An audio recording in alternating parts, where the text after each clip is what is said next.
Olá, sejam todos bem-vindos a mais um estudo do Evangelho segundo o Espiritismo do SEAC, Centro Espírita Allan Kardec de Campinas. Hoje vamos iniciar um novo estudo, um novo capítulo, capítulo 26, Dar de graça o que de graça receber. Vamos falar dos itens 1 a 6. Antes, porém, vamos convidar a todos a elevar o nosso coração ao alto, agradecendo imensamente a Deus Pai por essa oportunidade, por mais essa oportunidade de estudar o Evangelho de Jesus, de aprender a sua mensagem, de traduzi-la e colocá-la em prática em nosso dia a dia, para assim nos tornarmos cada dia melhores, Senhor. Nos abençoe nesse propósito. Queremos também agradecer ao Mestre Jesus por tantos ensinamentos e aos bons amigos espirituais por nos inspirarem. Muito obrigada. Essa passagem do Evangelho, ela é baseada em Mateus, capítulo 10, versículo 8. Jesus estava preparando seus discípulos para saírem e espalhar a boa nova. E chamando seus 12 discípulos, ele lhes deu uma missão, que é conhecida como a missão dos 12. E ele falou algumas coisas bem interessantes que nós vamos estudar hoje. Ele disse assim: restituir a saúde aos doentes, ressuscitai os mortos, curai os leprosos, expulsai os demônios. E acrescentou uma frase bem importante: de graça recebestes, de graça dai. Vamos então pensar e estudar cada uma das frases que Jesus falou. Aí ele falou: restitui a saúde aos enfermos, curai os enfermos.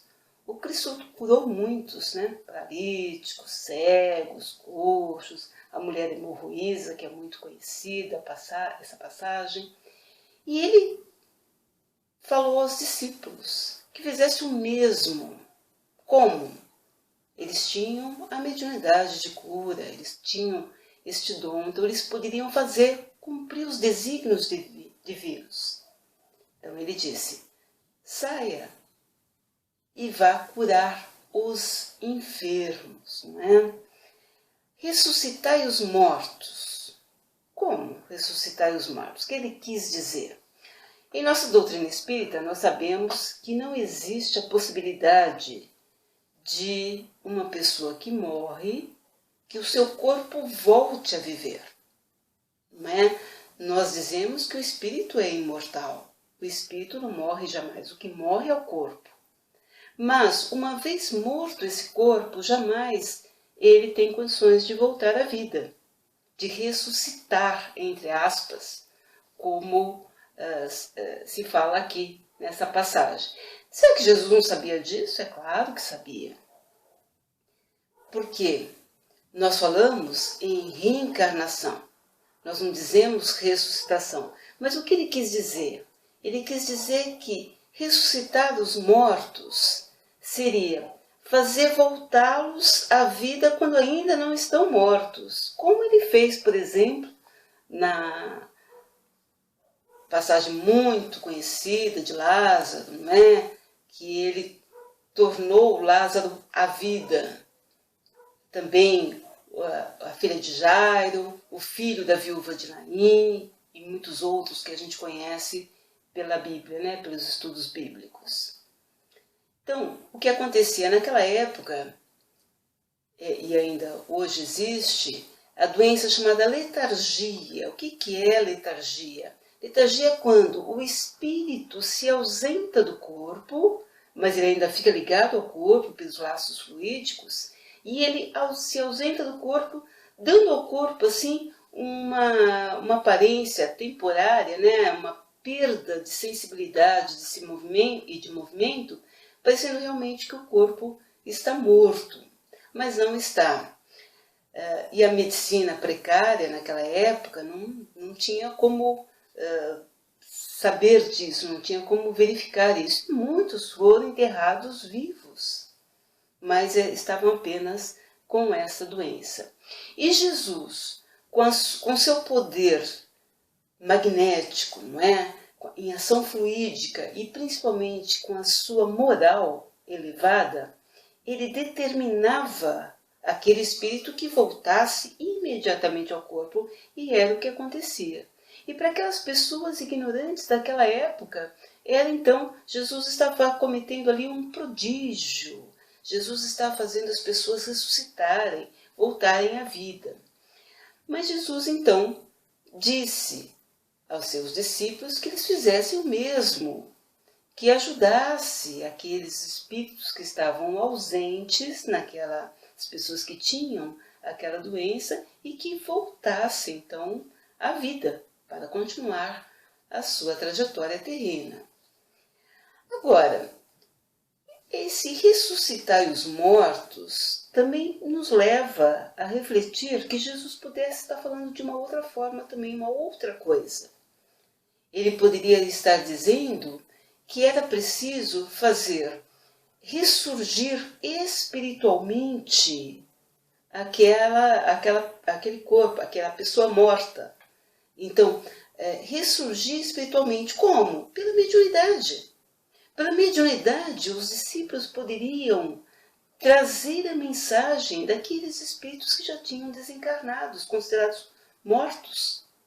Então, é fazer ressurgir, não é? É ressuscitar, entre aspas, quer dizer, trazer de novo a comunicação daquela pessoa que já não estava mais no plano terreno.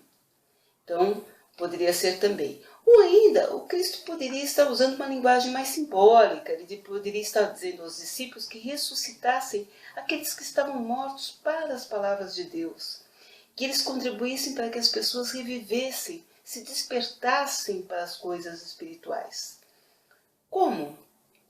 Levando a boa nova, levando o Evangelho, pregando o Evangelho a eles, pregando as coisas espirituais, não é?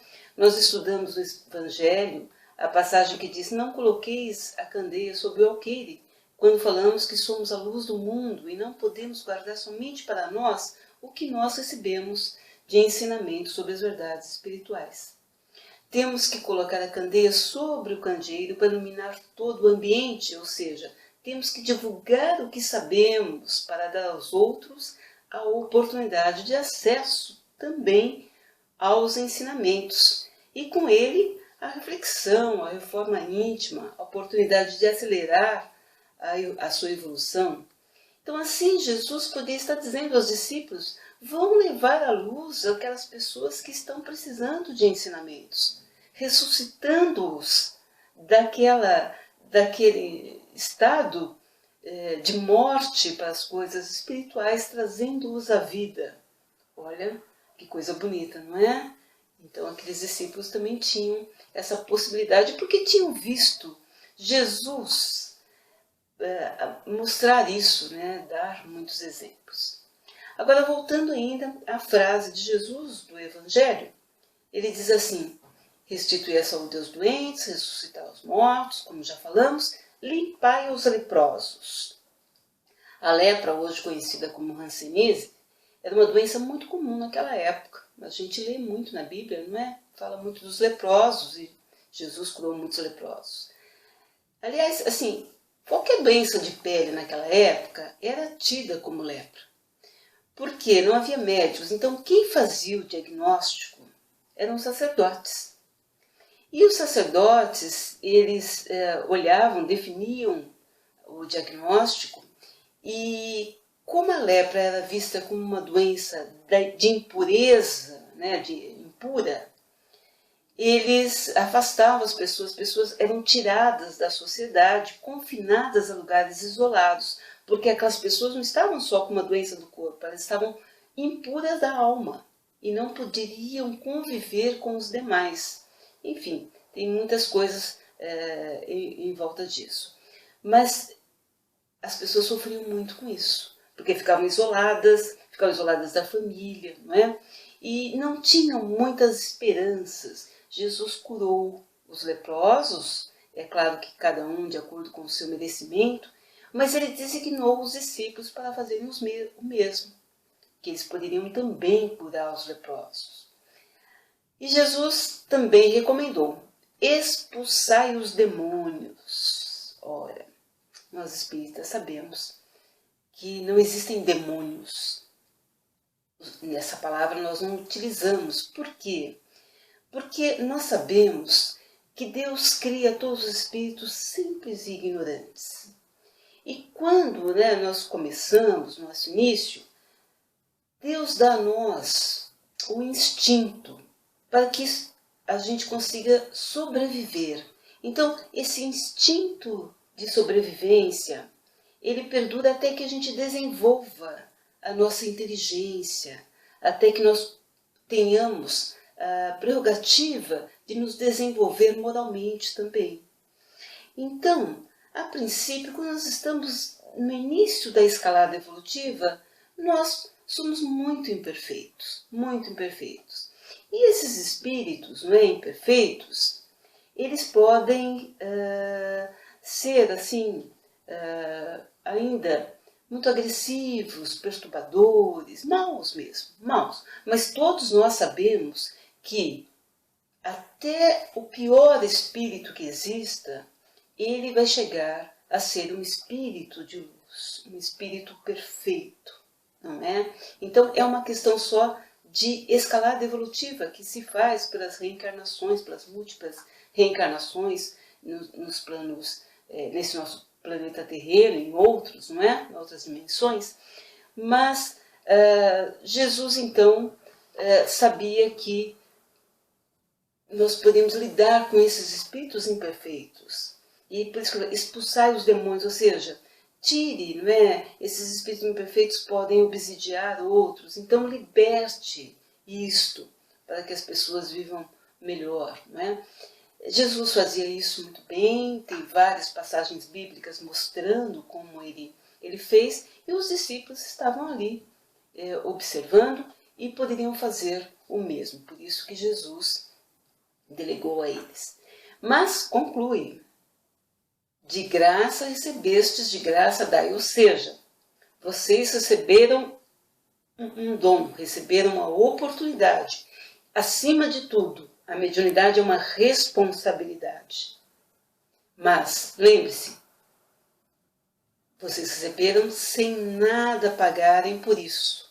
Deverão, então, porque Deus não faz nada à toa. Se a gente vem com o dom da mediunidade, nós temos que saber fazer de uma maneira como caridade, principalmente como caridade. E não é só a mediunidade, não é? Nós vamos ver aqui adiante que não é só a mediunidade. Tudo aquilo que nós recebemos, nós temos que doar, não é? Nas questões, no que se refere às questões morais.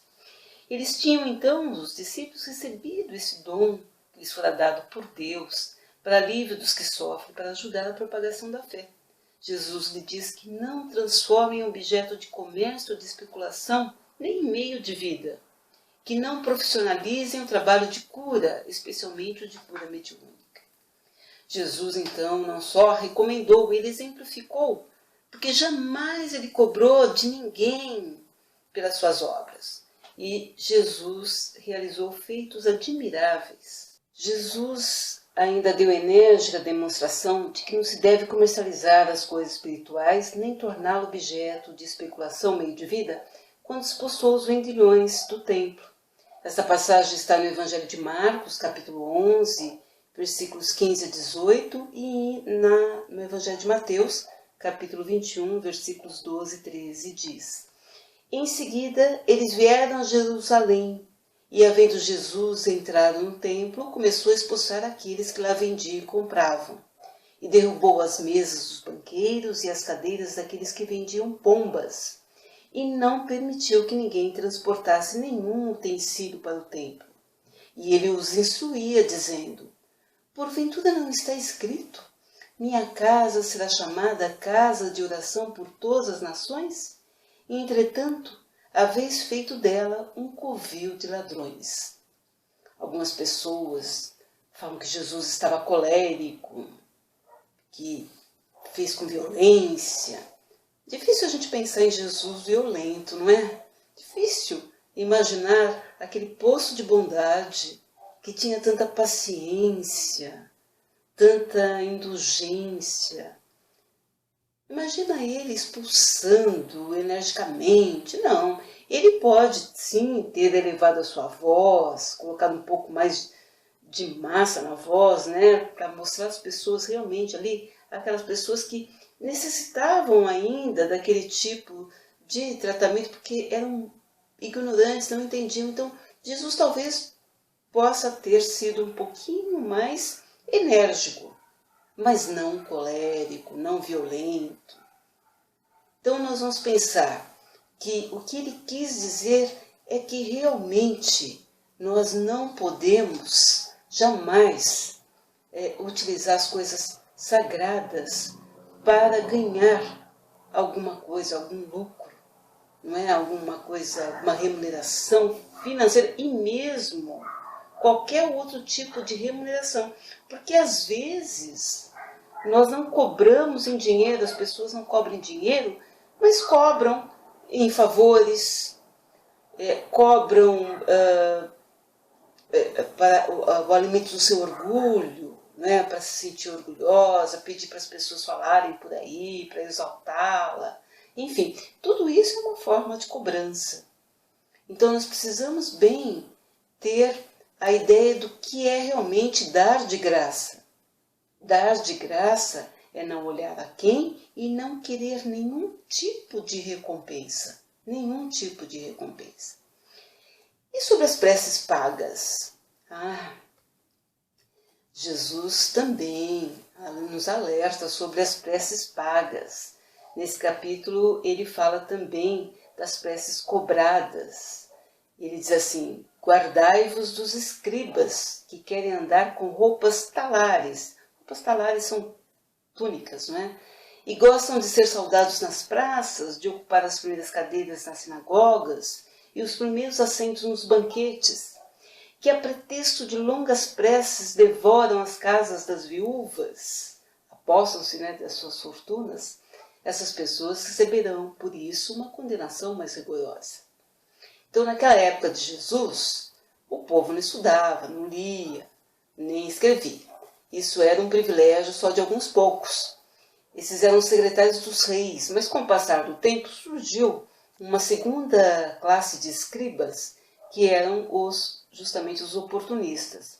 Eles se transformaram em sacerdotes itinerantes, né? Usavam túnicas longas, ficavam nas praças, né? A gente pode ficar imaginando, e eles ficavam fazendo aquelas longas preces. Para quê? Para se divulgar, uma forma de propaganda. E as pessoas ali, naquela sua ignorância, levadas, né, a acreditar nisso, achavam que aqueles escribas tinham aquele poder por proferirem aquelas preces com palavras tão bonitas. Aquilo lá tinha o poder de conseguir as coisas que eles, na sua humildade, não conseguiriam. Então, quem tinha dinheiro contratava esses escribas para irem até suas casas para fazer essas preces. Olha, imagina quantas bênçãos trariam suas casas, essas preces longas, com aquelas palavras lindas. E eles cobravam por isso. Então, o preço variava, imagine vocês. Quanto mais longa a prece, quanto mais caro, a prece era calculado, o preço era calculado pelo número de palavras. Olha só, pelo número de palavras. E os pobres, coitados, não tinham acesso a isso. Então, vamos imaginar alguém orando pelo outro e o outro tendo que pagar por isso. Se ele não pudesse pagar, não poderia receber essa bênção de Deus. Se não pudesse pagar, muito grave. A prece é um ato de caridade, um impulso do coração. Quem entende as leis divinas sabe que não pode garantir a concessão de todo e qualquer pedido que se peça. Nós vimos isso no Evangelho, no último capítulo do Evangelho, buscai e achareis. Nós vimos que, é claro que às vezes, nós, na nossa ignorância, na nossa simplicidade ainda, espíritos ainda muito imperfeitos, nós não sabemos o que é melhor para nós. Quem sabe é Deus. E podemos pedir algo e Deus nos dá outra coisa. Por quê? Porque aquilo que Ele nos dá, Ele na sua sabedoria infinita, Ele sabe o que é melhor para nós. Então nós não podemos, como é que alguém pode garantir que exatamente aquilo que a pessoa está querendo, ela vai ser atendida? Ah, mas se pagar vai ser atendida? Imagina. Então não podemos garantir. As preces pagas têm ainda outro inconveniente. É que aquele que as compra se julga, na mais das vezes, isento, dispensado de orar por si mesmo. Ele está pagando, ele está terceirizando. Ele se vê livre dessa obrigação. Sabemos que os espíritos são tocados pelo fervor do pensamento e pelo sentimento dos nossos corações.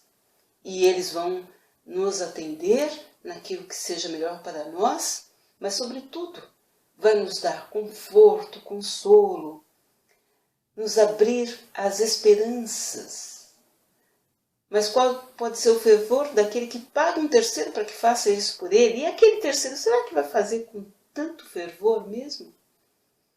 Deus não pode subordinar um ato de clemência, de bondade, de justiça, que se solicita de sua misericórdia a um determinado pagamento.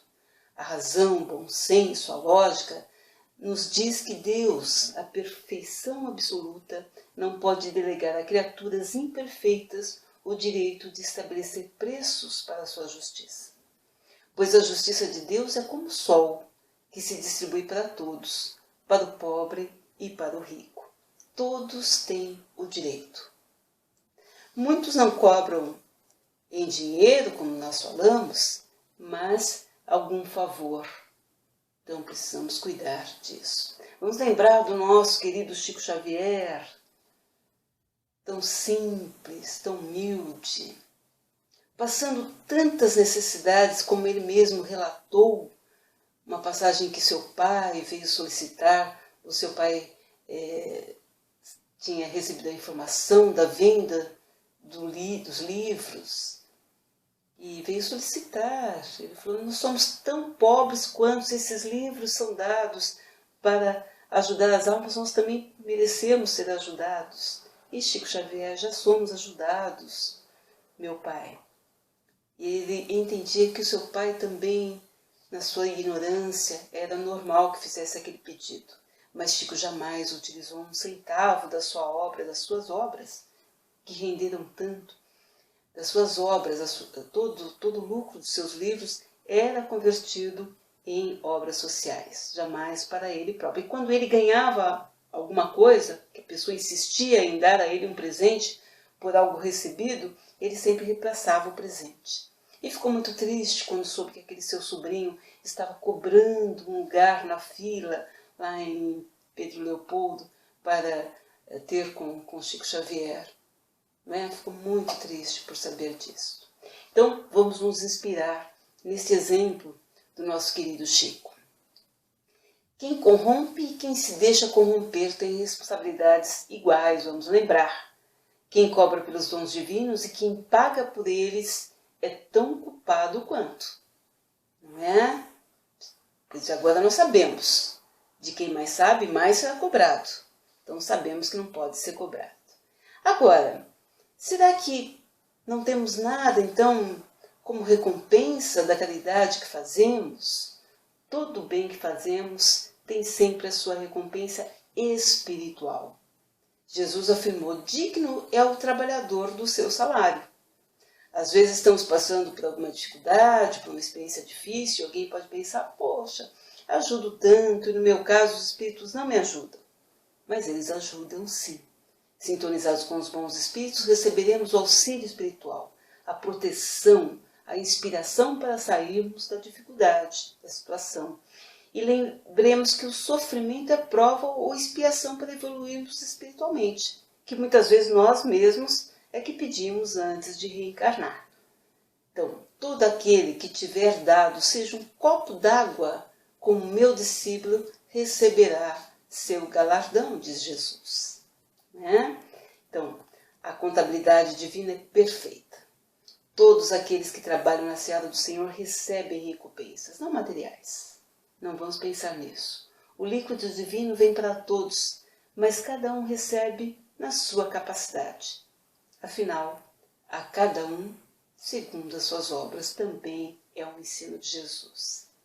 Então vejam que nessa passagem desse capítulo aqui, capítulo um dos mais curtos do Evangelho, se não o mais curto, não tem nenhuma psicografia de espíritos, não tem instrução dos espíritos, mas tem aqui uma coisa bem importante falando a respeito do quanto é necessário estarmos bem sintonizados. Vamos agora então, encerrando o nosso estudo de hoje do Evangelho segundo o Espiritismo, vamos aproveitar esse momento em que estamos sintonizados com o alto e agradecer ao Pai Maior por esse estudo, por essa mensagem, rogar a Ele que sempre nos inspire ao bem, ao certo, que diante de nossas dúvidas, Senhor, o Senhor possa nos esclarecer, nos mostrar o caminho a ser tomado. Rogamos, Senhor, que todas as pessoas sejam tocadas com esta mensagem do Evangelho, que saibam discernir o certo do errado, o bem do mal, e que todos aqueles, Pai, possam ter acesso às coisas divinas, aos ensinos elevados, às preces, às orações, de uma maneira natural. Agradecemos ao Mestre Jesus, mais uma vez, por todas essas mensagens que nos trazem esse ensinamento imenso. Agradecemos também aos amigos espirituais por essas possibilidades que nos colocam de aprendizado, que eles continuem a nos proteger e a nos inspirar. Obrigada, Senhor. Obrigada, Mestre Jesus. Obrigada, bons amigos espirituais. Continue conosco sempre. Obrigada a todos.